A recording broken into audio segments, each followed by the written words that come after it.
தரமணியில் தேமுதிக தலைவர் கேப்டன் விஜயகாந்த் ஆசியுடன் கழக நிரந்தர பொதுச் செயலாளர் திருமதி அன்னியார் ஆணைக்கிணங்க தேமுதிக 25ஆம் ஆண்டு வெள்ளி விழாவை முன்னிட்டு தென்சென்னை தெற்கு மாவட்டம் வேளச்சேரி மேற்கு பகுதி 178வது தெற்கு வட்ட செயலாளர் ஆர்.கே. கார்த்திக் தலைமையில் அப்பகுதியில் பல்வேறு இடங்களில் கொடியேற்றி இனிப்புகள் வழங்கி 200 பேருக்கு நலத்திட்ட உதவிகள் வழங்கப்பட்டது.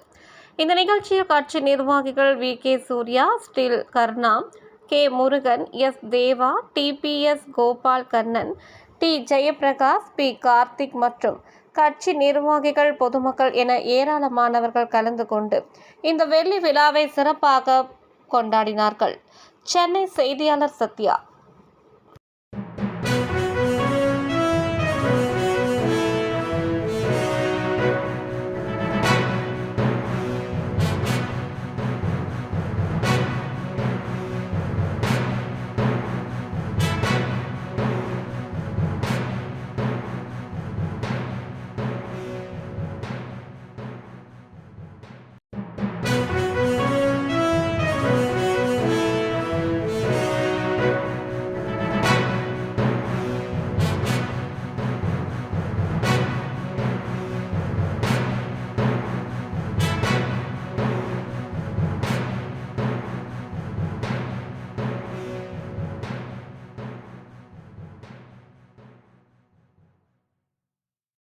செய்திகளை உடனுக்குடன் தெரிந்து கொள்ள தமிழ் நேஷனல் நியூஸ் சேனலை சப்ஸ்கிரைப் செய்யுங்கள் மற்றும் பெல் பட்டனை அழுத்தி விடுங்கள்.